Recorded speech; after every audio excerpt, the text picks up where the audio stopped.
ఓం శాంతి. బాబా ఈరోజు మురళీలో దైహిక సంబంధాలు ఎలా బంధనాలుగా మారాయి, ఆత్మిక సంబంధం ఎంత సుఖాన్ని ఇస్తుందో తెలియజేశారు. అలాగే ధైర్యం ఇచ్చారు. పిల్లలు ధైర్యం మీరు చేయండి, కల్పకల్పం మీరే విజయాన్ని పొందారు, మాయను జయించారు. మీకు చాలా నశ ఉండాలి, అయినా మీ తోడున్నదెవరు? ఎవరి సంతానం మీరు? ఈ ఆత్మిక నశలో ఉంటే మాయను జయించడం చాలా సులభము అన్నారు. అలాగే బాబా కొన్ని రమణీకమైన విషయాలను కూడా వినిపించారు. ఆత్మాభిమాని స్థితిలో కూర్చొని విందాము. ఇది 18 अक्टूबर मुरली। मीठे बच्चे, देह के संबंधों में बंधन है, इसीलिए दुख है। देही के संबंध में रहो तो अथाह सुख मिल जाएगा। एक मात पिता की యాద్ रहेगी। మధురమైన పిల్లలు, దేహ సంబంధాల్లో బంధనం ఉంది, అందుకే దుఃఖం కలుగుతుంది. ఆత్మిక సంబంధంలో ఉండండి, అనంతమైన సుఖం లభిస్తుంది. ఒక్క మాతాపిత స్మృతే ఉంటుంది. మధురమైన పిల్లలు, దేహ సంబంధాలలో బంధనం ఉంది, అందుకే దుఃఖం కలుగుతుంది. ఆత్మిక సంబంధంలో ఉండండి, అప్పుడు అనంతమైన సుఖం లభిస్తుంది. ఒక్క మాతాపితనే గుర్తొస్తారు. ఇప్పుడు ఉండడం అదే కుటుంబంలో ఉంటాం, అదే పరివారంలో, అదే సభ్యుల మధ్యలో. కానీ వారిని దైహిక దృష్టితో చూడడం వలన అదొక బంధనంగా తయారవుతుంది, దుఃఖాన్ని ఇస్తుంది. కానీ ఇంట్లో ఉన్న ప్రతి సభ్యుడిని, మన చుట్టూ ఉన్న ప్రతి ఒక్కరిని మనం ఆత్మ సంబంధంతో చూస్తూ ఆత్మిక దృష్టిని పెంచుకుంటే అదే ఆత్మిక సంబంధం మనకి సుఖం అనుభవం చేయిస్తుంది. ఎందుకంటే దృష్టి అప్పుడు వారి సంస్కారాలపైన కాకుండా ఆత్మ గుణాలపైన ఉంటుంది. అలాగే ఆత్మిక సంబంధాలు పెట్టుకున్నప్పుడు బాబా గుర్తొస్తారు. బాబా మనకి ఎలా మాతాపిత బంధు సఖ సర్వ సంబంధాల అనుభవం చేయిస్తున్నారో, ఆత్మకి ఎలా బాబానే సర్వ సంబంధికుడో ఈ అనుభవం కలుగుతుంది. ప్రశ్న, కిస్ నిశ్చయ మే రహో तो माया पर जीत पाने की हिम्मत आ जाएगी। ఏ నిశ్చయంతో ఉంటే మాయను జయించే ధైర్యం వస్తుంది? జవాబు, नशा रहे कि कल्प कल्प हम बाप की याद से माया दुश्मन पर विजयी बन हीरे जैसा बने हैं। నశ ఉండాలి. కల్పకల్పము మేము బాబా స్మృతితో మాయా శత్రుపైన విజయిగా అయి వజ్రతుల్యంగా అయ్యాము అని. खुद खुदा हमारा मात पिता है, इसी स्मृति व नशे से हिम्मत आ जाएगी। స్వయం భగవంతుడే మాకు మాతాపిత. ఈ స్మృతి యొక్క నశాలో ఉండడంతో ధైర్యం వస్తుంది. హిమ్మత్ రఖనే వాలే బచ్చే విజయీ అవశ్య బంతే హే. ధైర్యం కలిగి ఉండే పిల్లలు తప్పక విజయిగా అవుతారు. और सदा गॉडली सर्विस पर ही तत्पर रहते हैं. అలాగే సదా ఈశ్వరీయ సేవలోనే తత్పరులై ఉంటారు.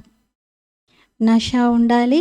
కల్పకల్పం మేము బాబా స్మృతితో మాయా శత్రు పైన విజయిగా అయి వజ్రతుల్యంగా తయారయ్యాం. ఇప్పుడు కొత్తగా మొదటిసారి చేస్తున్నటువంటి ప్రయత్నం కాదు ఇది. ఈ పురుషార్థం కల్పకల్పం చేశాం. డ్రామాలో ఫిక్స్ అయి ఉంది మన విజయం. మనకి బాబా పైన నిశ్చయం ఉంది. బాబానే మనకి సర్వ సంబంధాలతో తోడున్నారు. ధైర్యంతో ముందుకు వెళ్తే చాలు. ఈ ధైర్యమే మన విజయానికి దోహదపడుతుంది. ధైర్యం ఉంచుకోవడంతో పాటు ఈశ్వరీయ సేవలో కూడా తత్పరులై ఉండాలి. గీత్, తుమ్హారే బులానే కో జీ చాహతా హే. మిమ్మల్ని పిలవాలి అని మనసు కోరుతుంది అని పాట. ఓం శాంతి. దేవి దేవతల యొక్క పూజారీలు పారలౌకిక మాతాపితను జ్ఞాపకం చేస్తూ వచ్చారు. అలాగే భక్తులకు తెలుసు మా భక్తి ఫలితాన్ని ఇవ్వడానికి మాతాపిత తప్పనిసరిగా వస్తారు అని. ఇప్పుడు ఆ మాతాపిత ఎవరు? ఇది ఆలోచించే విషయం. పిలుస్తూ ఉన్నారు. దీంతో రుజువవుతుంది వారి సంబంధం మనతో అనేక జన్మల నుండి ఉంది అని. ఎందుకంటే జన్మ జన్మలుగా పిలుస్తున్నాం. కల్పకల్పము పిలిచాం. ఒకటేమో లౌకిక సంబంధాలు ఉంటాయి, రెండవది పారలౌకిక సంబంధం. లౌకిక సంబంధాలు అనేక రకాలుగా ఉన్నాయి. చిన్నాన్న, మావయ్య, పెదనాన్న, బాబాయ్, ఇటువంటి అనేక లౌకిక బంధనాలు పిల్లలు ఏర్పరచుకున్నారు. అందుకే పారలౌకిక పరమాత్ముని జ్ఞాపకం చేస్తారు, ఈ బంధనాల నుండి విడిపించండి అని. ఇదైతే పిల్లలు మీకు తెలుసు, సత్యయుగంలో ఎలాంటి బంధనం ఉండదు. తండ్రిని పిలుస్తారు, బాబాను పిలిచేదే ఇప్పుడు మేము బంధనంలో ఉన్నాము, మీ సంబంధంలో రావాలని కోరుకుంటున్నాము అని అలా పిలుస్తూ ఉంటారు. భక్తులు జ్ఞాపకం చేస్తారు, ఎందుకంటే అనేక రకాల బంధనాల్లో ఉన్నారు. దేహం యొక్క స్మరణలో ఉండడం కారణంగా బంధనం ఏర్పడుతుంది. దేహి సంబంధంతో అయితే ఒక్కరే మాతా పిత, అన్ని సంబంధాలు వారితోనే, వారే గుర్తొస్తారు. లౌకికాన్ని మరియు పారలౌకికాన్ని జ్ఞాపకం చేయడంలో రాత్రింబవళ్ళ తేడా ఉంది. యా హే జిస్మానీ బంధన్ और वह है रूहानी సంబంధ్. ఇక్కడేమో దైహిక సంబంధాలు ఉన్నాయి, అవి బంధనాలుగా మారాయి. బాబాతో మనం పెట్టుకుంటున్నది ఆత్మిక సంబంధం. దైహిక సంబంధాలు సత్యుగంలోనూ ఉంటాయి, కానీ అక్కడవి సుఖం యొక్క సంబంధాలుగా పిలువబడతాయి. ఇక్కడైతే దుఃఖం యొక్క బంధనాలుగా పిలువబడుతున్నాయి. వీటిని సంబంధాలు అని అన్నారు. ఈ విషయాలు ఇంతకుముందేమీ తెలీదు, ఇప్పుడు అర్థమవుతున్నాయి. అందరూ పిలిచేవారిమి ఒకప్పుడు అనేది గుర్తు చేసుకుంటున్నారు. ఓ మాతాపిత రండి అని అంటారు. బాబా అయితే తప్పకుండా అందరికీ సుఖమే ఇస్తారు, కానీ ఏ సుఖం ఇస్తారు, ఎలాంటి సుఖం, ఈ విషయాలు ఎవరికీ తెలీదు. ఇప్పుడు తండ్రి సంబంధంలో ఉన్నారు, వారి నుండి సదా సుఖం లభిస్తుంది. సుఖాన్ని సంబంధమని, దుఃఖాన్ని బంధనమని అంటారు. మరి పిల్లలు మాతాపితను పిలుస్తూ ఉన్నారు రండి అంటూ. మరి ఇటువంటి మధురాతి మధురమైనటువంటి విషయాలను మాకు వినిపించడానికి రండి అని పిలుస్తూ ఉన్నారు. అక్కడేమో భక్తులు ఇండైరెక్ట్గా పిలుస్తున్నారు, మీరు డైరెక్ట్గా పిలుస్తున్నారు. ఇది కూడా తెలుసు, హే పరంపిత పరమాత్మ అని అంటారు. పిత అంటున్నారు అంటే మాత తప్పనిసరిగా ఉండాలి, లేకపోతే తండ్రి రచన ఎలా చేయగలుగుతారు? శివబాబాకు పిల్లలు ఉత్తరం ఎలా రాయగలుగుతారు? అలా అయితే ఇంకా బాబా చదవలేరు కదా. శివబాబా అయితే ఇక్కడ కూర్చొని ఉన్నారు, అందుకే రాస్తారు శివబాబా త్రూ బ్రహ్మ అని. శివబాబా తప్పనిసరిగా ఒక శరీరాన్ని ధారణ చేస్తారు. గాయనం ఉంది కదా, ఆత్మ పరమాత్మ వేరై చాలా కాలమైంది. వారిని సద్గురువు అని అంటారు. వారే సర్వుల సద్గతి దాత. వారు వచ్చి ఈ శరీరంలో ప్రవేశిస్తున్నారు. 84 జన్మల రహస్యాన్ని చెప్తున్నారు. బ్రహ్మ పగలు, బ్రహ్మ రాత్రి యొక్క గాయనం ఉంది. మొట్టమొదట పరంపిత పరమాత్ముడు రచయిత అనే విషయం తెలుసుకోవాలి. బ్రహ్మ విష్ణు శంకర్లను కూడా రచించేది వారే. నిజంగా పరమపిత బ్రహ్మ రాత్రిలో ఈ సృష్టిలోకి అవతరించి బ్రహ్మ పగలుగా తయారు చేస్తారు. ప్రజాపిత బ్రహ్మ యొక్క పగలు, ప్రజాపిత బ్రహ్మ కుమారి కుమారుల యొక్క పగలుగా పిలువబడుతుంది. అంటే ఒక్క బ్రహ్మ పగలు కాదు, బ్రహ్మతో పాటు బ్రాహ్మణులందరిది. పగలు అంటే సత్య త్రేతాయుగాలు, రాత్రి అంటే ద్వాపర కలియుగాలు. ఇప్పుడు పిల్లలు మీరు తెలుసుకున్నారు, మీరు ఇక్కడికి వచ్చింది స్వర్గ వారసత్వాన్ని బాబా నుండి తీసుకోవటానికి. వారి విషయంలో అయితే త్వమేవ మాతాశ్చ పితా బంధుస్సఖ అని అంటారు. బాబా అంటున్నారు, నేను సఖా రూపంలో వచ్చి మిమ్మల్ని ఓదారుస్తాను. ముఖ్యమైనవి 3 సంబంధాలు, తండ్రి, టీచర్, సద్గురువు. మొన్న బాబా ఈ సీజన్ యొక్క మొదటి అవ్యక్త మురళిలో మన భాగ్యాన్ని గుర్తు చేయిస్తూ చెప్పారు. తండ్రి ద్వారా వారసత్వం యొక్క భాగ్యము, టీచర్ ద్వారా శిక్షణల యొక్క భాగ్యము, సద్గురువు ద్వారా వరదానం యొక్క భాగ్యము అని. ఎంత గొప్ప చదువు ఈ టీచర్ ద్వారా మనం చదువుకుంటున్నాం. ఇటువంటి భాగ్యం ఇంకెవరికి లభించలేదు. ఇన్సే హీ ఫాయిదా హే. ఈ ముగ్గురి ద్వారా మీకు లాభము అంటున్నారు. బాకీ కాకా, చాచా, మామ ఆది సంబంధంకి కోయి బాత్ నహీ. అంతేకాని ఇంకా బాబాతో చిన్నాన్న, పెదనాన్న, మావయ్య ఇటువంటి సంబంధాలేమీ లేవు. శివబాబాతో సర్వ సంబంధాలు అని చెప్పి శివబాబానే నాకు చిన్నాన్న, శివబాబానే నాకు మావయ్య, అవసరం లేదు అలాంటి సంబంధాలు అంటున్నారు. ఇక్కడ బాబాతో తండ్రి, టీచర్, సద్గురువు, మిత్రుడు, ప్రియుడు ఇలా ముఖ్యమైన సంబంధాలని जोड़ेस्ताम। तो సంపూర్ణ బాబ్ జో హే వ ఆకర్ బచ్చోం కో సంపూర్ణ బనాతే హే. మరి సంపూర్ణంగా ఉన్న తండ్రి వచ్చి పిల్లలని సంపూర్ణంగా చేస్తున్నారు. 16 కళా సంపూర్ణంగా మీరే తయారవుతారు. మీరు అనుభవిగా ఉన్నారు. ఇంకా ఇతరులకి ఈ విషయాలు తెలీదు. ఎప్పటి వరకు మీరు పిల్లలు బాబా సాంగత్యంలోకి రారో అప్పటి వరకు మీకు ఈ విషయాలు కూడా అర్థం అవ్వవు. ఇప్పుడు మీకు తెలుసు. భక్తి మార్గంలో కూడా బంధనంలో ఉన్నారు. అందుకే జ్ఞాపకం చేసేవారు. రావణుడనే 5 వికారాల బంధనంలో ఉండేవారు. బాబా పేరే లిబరేటర్. ఈ బంధనాల నుండి ముక్తుడిగా చేసేవారు. ఇంగ్లీష్లో ఈ లిబరేటర్ అనే పదం చాలా బాగుంది అంటున్నారు. లిబరేట్ చేస్తున్నారు మనుష్యులను దుఃఖం నుండి, మాయ బంధనాల నుండి లిబరేట్ చేయడానికి వచ్చారు. తర్వాత బాబా గైడ్గా కూడా అవుతారు. గీతలో కూడా ఉంది కదా, ఈగల్లాగా దోమల గుంపులాగా అందరినీ తిరిగి తీసుకొని వెళ్తారు అని. అంటే తప్పనిసరిగా ఇక్కడ వినాశనం జరుగుతుంది కాబట్టి ఆత్మలందరినీ తీసుకెళ్తారు. గాయనం ఉంది, బ్రహ్మ ద్వారా స్థాపన, శంకరుని ద్వారా వినాశనం చేయిస్తారు అని. మరి స్థాపన చేయించాక దాని పాలన కూడా అవసరం కదా. ఇప్పుడు మీరు తయారవుతున్నారు నంబర్ వారీ పురుషార్థం అనుసారంగా. దేహ బంధనాలను ఇంకా బుద్ధితో తెంచాలి. సన్యాసులైతే ఇల్లు వదిలి పారిపోతారు. మీరు గృహస్థ వ్యవహారంలో ఉంటూ రాజయోగం నేర్చుకుంటున్నారు. జనకుని ఉదాహరణ ఉంది కదా.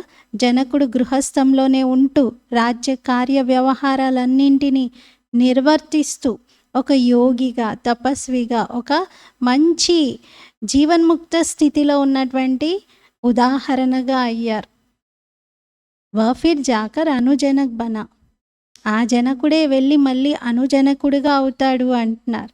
बहुत बच्चे कहते हैं जनक मिसल हम अपनी राजधानी में रहते ज्ञान उठावे. ఎంతోమంది పిల్లలు అంటూ ఉంటారు, మేము జనకుడి మాదిరిగా మా ఇంట్లోనే ఉంటూ రాజధానిలో ఉంటూ జ్ఞానం తీసుకుంటాము అని. అప్నే గర్కాతో హరేక్ రాజా హేనా. రాజధాని ఎక్కడుంది అనుకుంటున్నారా? మీ ఇంటికి మీరు రాజే కదా అంటున్నారు. మాలిక్ కో రాజా కహా జాతా హై. యజమానిని రాజు అంటారు. మీ ఇంటికి మీరు రాజే, మీ ఇల్లే మీ రాజధాని. బాప్ హై, ఉన్కి స్త్రీ బచ్చే ఆది హై.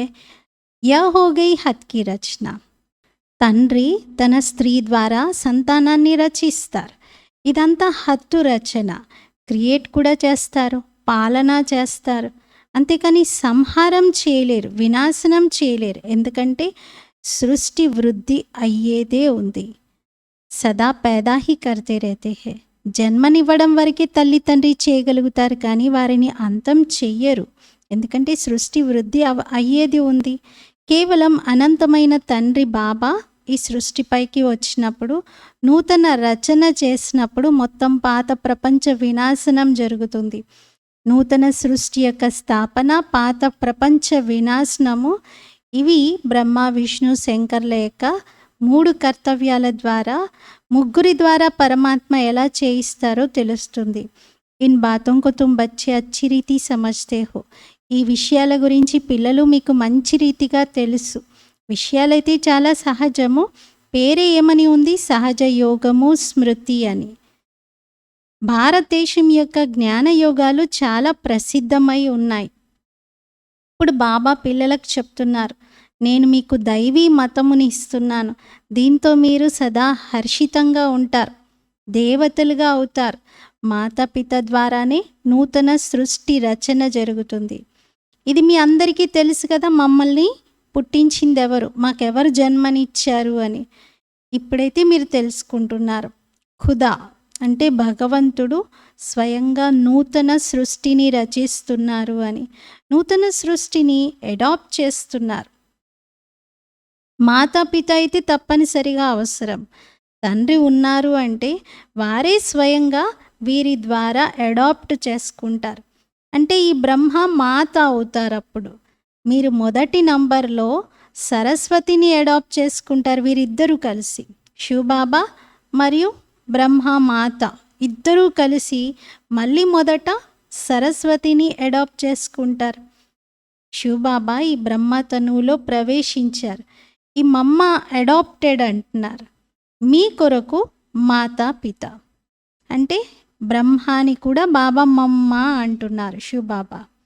బ్రహ్మ పెద్ద మమ్మ కదా, మరి వీరిని నేను అడాప్ట్ చేసుకున్నాను అంటున్నారు. హమారే లియే పతి భీ హువా తో పితా భీ హువా. మీ కొరకైతే మాతా పిత, నా కొరకైతే వీరు పిత మరియు పతి కూడా అంటున్నారు. ఎవరు? బ్రహ్మ బాబా. బ్రహ్మ బాబాను శివబాబా తన పత్నిగా స్వీకరించారు కాబట్టి శివబాబా నాకు పతి అవుతారు, పిత కూడా అవుతారు అంటున్నారు. ప్రవేశ్ కర్ అప్ని వన్నీ భీ ముజే బనాయా హై. శివబాబా నాలో ప్రవేశించి నన్ను తన యుగల్గా స్వీకరించారు అంటున్నారు. అలాగే నన్ను తన ముద్దు బిడ్డగా, సుపుత్రునిగా కూడా స్వీకరించారు. ఇవి చాలా రమణీకమైన విషయాలు. సన్ముఖంగా వింటే దీంట్లో మజా వస్తుంది. మీలో కూడా నంబర్ వారీగా అర్థం చేసుకుంటున్నారు. జడమైన బీజం నుండి అయితే ఆ వృక్షం ఉత్పన్నం అవుతుంది, అదేమీ మాట్లాడదు. బీజంలో చైతన్యం ఉంటే బీజం చెప్పగలుగుతుంది నా నుండి ఎంత పెద్ద మహావృక్షం వస్తుంది అని. ఈ అనంతమైన వృక్షం యొక్క జ్ఞానం ఎప్పటి వరకు బాబా వచ్చి అర్థం చేయించారో అప్పటి వరకు ఎవరూ అర్థం చేసుకోలేరు. బాబా రాజయోగాన్ని నేర్పిస్తూ మనకి వారసత్వాన్ని ఇస్తున్నారు. ఇవన్నీ బుద్ధిలో ఉండాలి. ఇక్కడ డబల్ సంబంధం ఉంది, అక్కడైతే సింగిల్ సంబంధమే ఉంటుంది. ఇక్కడ మీరు పారలౌకిక తండ్రిని జ్ఞాపకం చేస్తారు, అక్కడేమీ పారలౌకిక తండ్రిని జ్ఞాపకం చెయ్యరు సత్యుగంలో. ఇక్కడ మనం ఒకవైపు లౌకిక సంబంధాలు, ఇంకొక వైపు పారలౌకిక తండ్రితో కూడా సంబంధాన్ని జోడిస్తున్నాం. మిగతా సంబంధాలు దైహికంగా ఏర్పరచుకున్నవన్నీ బంధనంగా మారాయి. అందుకే పారలౌకిక తండ్రితో సంబంధాన్ని జోడిస్తాం. అంటే ఈ బంధనాల నుండి విడిపించండి, ముక్తిని కలిగించండి అని ఈ పిత యొక్క సంబంధంలోకి వచ్చారు. ఈ రోజుల్లో అయితే భిన్న మతాలు ఉన్నాయి. పరస్పరంలో గొడవలు, పోట్లాటలు చేసుకుంటున్నారు. నీళ్ళ కోసం, భూమి కోసం గొడవ పడుతూ ఉంటారు. ఇవన్నీ హద్దులో ఉన్నాయి. మీరైతే ఇప్పుడు హద్దులో లేరు. పూర్తిగా మనుషులందరూ హద్దులో పోట్లాడుకుంటూ ఉన్నారు.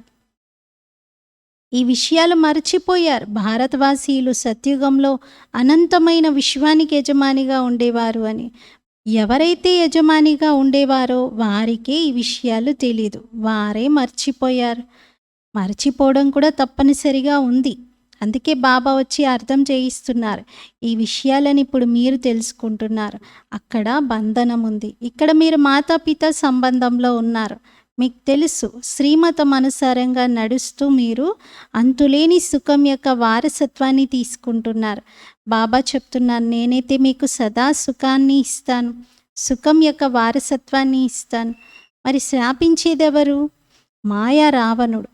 శాపంలో దుఃఖం ఉంది, వారసత్వంలో సుఖం ఉంది. మనుషులకు ఇది తెలియదు.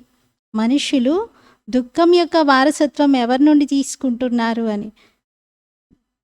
బాబా సత్యుగ స్థాపన చేస్తున్నారు, మరి తప్పనిసరిగా సుఖం యొక్క వారసత్వం ఇస్తారు.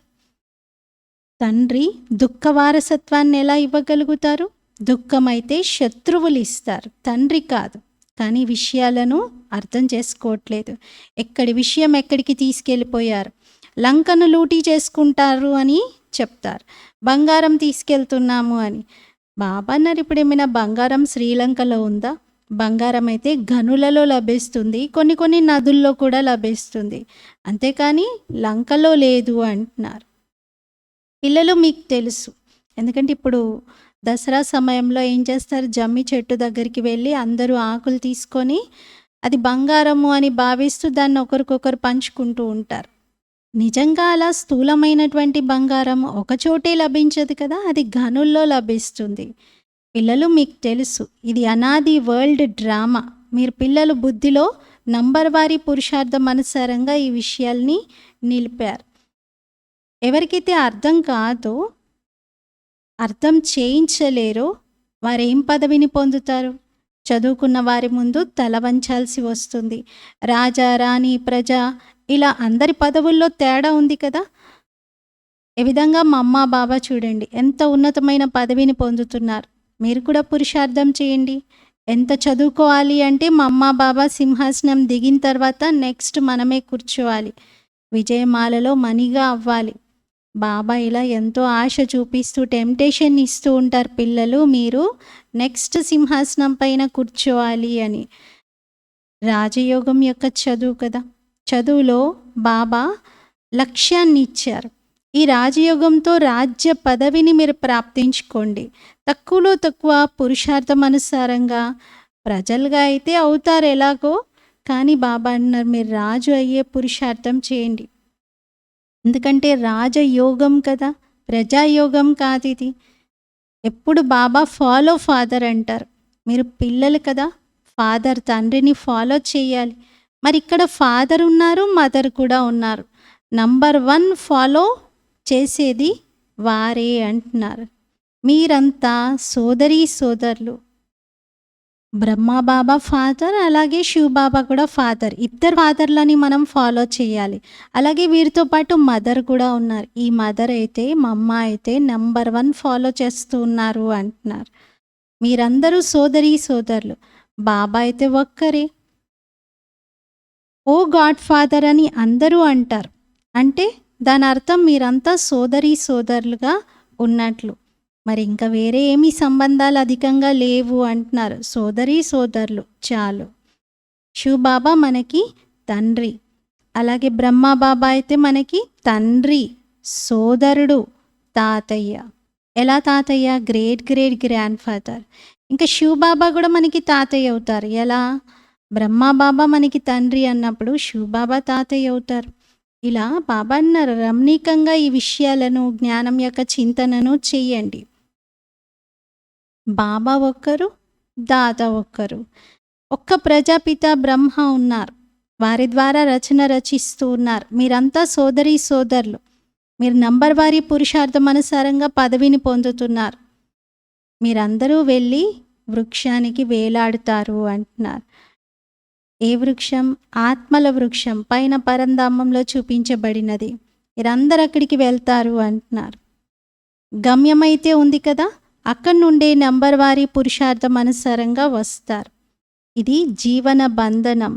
ఆత్మలు అక్కడి నుండి మొట్టమొదట సుఖంలోకి వస్తాయి. అందుకే మొదట జీవన ముక్తి అంటారు. మొట్టమొదట ఉండేది స్వర్గంలో భారతవాసీలు జీవనముక్తిలో. ఆత్మలన్నీ మొట్టమొదట సుఖంలోకి వస్తాయి. అందుకే మొదట జీవన్ముక్తి ఉంటుంది. మొట్టమొదట స్వర్గంలో భారతవాసీలు జీవన్ముక్తిలో ఉంటారు. ఎంత మంచి మంచి విషయాలు బాబా వినిపిస్తున్నారు. నాకైతే ఒక్క సర్వోత్తమ టీచర్ బాబా తప్ప ఇతరులు ఎవ్వరూ లేరు. ఇలా మనసులో ఒక్క బాబా తప్ప ఎవరు లేరు అనే స్థితిని ఏర్పరచుకోవాలి. కన్యలేమంటారు? మేరాతో ఏక్ శివ్ బాబా దూసరా నా కోయి అని. కన్యలు దీనిపైన పూర్తి అటెన్షన్ ఇవ్వాలి అంటున్నారు. ఈ విషయం నాకు బాబా తప్ప ఇంకెవరు లేరు, నా సర్వ సంబంధాలు బాబాతోని అని. ఈ గవర్నమెంట్ వారీగా అయ్యారు కదా, కావున ఈశ్వరీయ సేవలో నిమగ్నం అయిపోవాలి. మళ్ళీ ఆసురీ సర్వీస్, ఆసురీ జాబ్ అదెందుకు చేయటం? కొంతమందికి కర్మ బంధనాల అనుసారంగా బాబా సలహా ఇస్తారు, పర్వాలేదు మీరు చేయండి అని. చూస్తారు బాబా వీళ్ళు రాగలుగుతారా లేదా అనేది. మంచి చురుకైనటువంటి బుద్ధి కలిగిన వారు ఉంటే ఆన్ గాడ్లీ సర్వీస్లో నిరంతరం ఉంటారు. ఓన్లీ గాడ్లీ సర్వీస్లో. మీరు పిల్లలు గాడ్లీ సర్వీస్ చేయాలి. అందరినీ నిర్వికారిగా తయారు చేసే సేవ ఇది. మనది సైన్యం కదా. గాడ్ మనల్ని మాయను ఎలా జయించాలో, మాయతో ఎలా యుద్ధం చేయాలో నేర్పిస్తూ ఉన్నారు. విజయిగా చేస్తున్నారు. రావణుడు అందరికంటే పాత శత్రువు. ఈ విషయాలు మీకే తెలుసు. రావణుని పైన విజయం పొందడంతో మీరు వజ్రతుల్యంగా అవుతారు. పిల్లలకి ధైర్యం ఉండాలి, నష ఉండాలి. మనుషులైతే గొడవ పడుతూ పోట్లాడుకుంటూనే ఉన్నారు, ఎటు చూసినా గొడవలే. మనకెవరితో గొడవలు లేవు. బాబా అంటారు, నన్ను జ్ఞాపకం చేయండి, వికర్మలు వినాశనం అవుతాయి, మాయ దాడి జరగదు. ఇంకా కేవలం వారసత్వాన్ని, తండ్రిని జ్ఞాపకం చేయండి. ఇది కూడా ఎవరికైనా వినిపించాలి కదా. తండ్రి పరిచయం ఇచ్చి బుద్ధియోగం వారితో జోడించాలి. వారే మనకి మాతా పితా అని చెప్పాలి. శివ్ బాబా హే తో బతాओ తుమారీ మాతా కౌన్సీ హే. శివ్ బాబా ఉన్నారు, మరి చెప్పండి మీకు మాత ఎవరు? ఇవన్నీ చాలా గుహ్యమైనటువంటి విషయాలు. మాత అయితే మనకి బ్రహ్మ మాత అవుతారు. తుమ్ పూछते हो ఆత్మ కా బాప్ కౌన్ హే. మీరు అడుగుతారు ఆత్మకి తండ్రి ఎవరు అని. వారేమో పరమాత్మ అని రాస్తారు. మంచిది, మరి ఆత్మకి మాత ఎవరు? మాత లేకుండా పిల్లలని ఎలా రచిస్తారు? అప్పుడు ఇంకా జగతంబ వైపు దృష్టి వెళ్తుంది. మరి పెద్ద జగతంబ ఎవరు? ఎవరిని రచిస్తారు? జగతంబ ద్వారా. ఈ విషయాలు ఎవరికీ తెలియదు. మీకు తెలుసు, బ్రహ్మపుత్రిక సరస్వతి, వారు ముఖ వంశావళిగా ఉన్నారు. రచయిత అయితే బాబా ఒక్కరే. अच्छा, मीठे मीठे सिकीलते बच्चों प्रति मात पिता बाप दादा का याद प्यार और गुड मॉर्निंग. रूहानी बाप की रूहानी बच्चों को नमस्ते. हम रूहानी बच्चों की रूहानी बाप दादा को याद प्यार गुड मॉर्निंग और नमस्ते. मेरा बाबा मीठा बाबा प्यारा बाबा शुक्रिया बाबा. धारण कोसम, నాకు ఒక్క సర్వోత్తమ టీచర్ తప్ప ఇంకెవరూ లేరు. ఇదే నిశ్చయంతో మాతాపిత సమానంగా చదువుకోవాలి. పురుషార్థంలో పూర్తిగా ఫాలో చేయాలి. సెకండ్ పాయింట్, దేహ బంధనాన్ని బుద్ధితో తెంచాలి. దైవీ మతంపై నడిచి సదా హర్షితంగా ఉండాలి. ఈశ్వరీయ సేవ చెయ్యాలి. ఫస్ట్ పాయింట్లో బాబా సర్వోత్తమ టీచర్ శివ్ బాబా, వారిని పూర్తిగా వారు చదివించే చదువును బాగా చదువుకొని మాతాపితని పూర్తిగా ఫాలో అవ్వాలి, మంచి పదవిని తీసుకోవాలి అని బాబా ప్రోత్సహిస్తూ చెప్తున్నారు. సెకండ్ పాయింట్లో దేహ బంధనాలన్నింటినీ తెంచుకోవాలి, దైవీ మతం పైన నడుస్తూ హర్షితంగా ఉండాలి, సేవ చేయాలి అంటున్నారు. वरदान, किनारा करने के बजाय स्वयं को एडजस्ट करने वाले सहनशीलता के अवतार भव. దూరంగా వెళ్ళిపోవడానికి బదులుగా స్వయాన్ని అడ్జస్ట్ చేసుకునే వారిగా సహనశీలత అవతార భవ. దూరంగా వెళ్ళిపోవడానికి బదులుగా స్వయాన్ని సర్దుకుపోతూ అందరితో అడ్జస్ట్ అవుతూ ఉండేటువంటి సహనశీలత అవతారంగా కండి. కొందరు పిల్లల్లో సహనశీలత యొక్క లోపం ఉంటుంది. అందుకే చిన్న విషయం ఏదైనా జరిగితే వెంటనే ముఖము, రూపము అన్నీ మారిపోతాయి. ఇంకా భయపడి ఆ స్థానాన్నే మార్చుకోవాలి అని ఆలోచిస్తారు. ఎవరితో అయితే విసిగిపోయారో వాళ్ళను మార్చాలి అనుకుంటారు, కానీ తనని తాను మార్చుకోరు. కానీ ఇతరులకు దూరంగా అవ్వడానికి బదులుగా, స్థానము లేక ఇతరులని మార్చడానికి బదులుగా స్వయాన్ని మార్చుకోండి. సహనశీలత అవతారంగా అయిపోండి. అందరితో స్వయాన్ని అడ్జస్ట్ చేసుకోవడం నేర్చుకోండి. స్థానం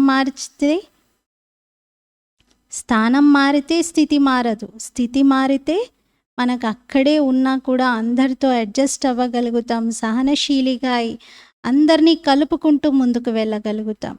కానీ బాబా అన్నారు, ఈ ఒక్క లోపం కారణంగా మీరు చాలా భ్రమించాల్సి వస్తుంది. అందుకే సహనశీలత అవతారాన్ని అని అభ్యాసం చేయాలి. ఆ స్వమానంలో ఉండాలి. ఈ రోజంతా కూడా నేను సహనశీలిని, సహనశీలత అవతారాన్ని అనుకుందాం. స్లోగన్, परमार्थ के आधार से व्यवहार को सिद्ध करना यही योगी का लक्षण है. పరమార్థము ఆధారంతో వ్యవహారాన్ని రుజువు చేయటం ఇదే యోగి లక్షణం. పరమార్థం ఆధారంగా వ్యవహారాన్ని రుజువు చేయటం ఇదే యోగి లక్షణం. ఓం శాంతి.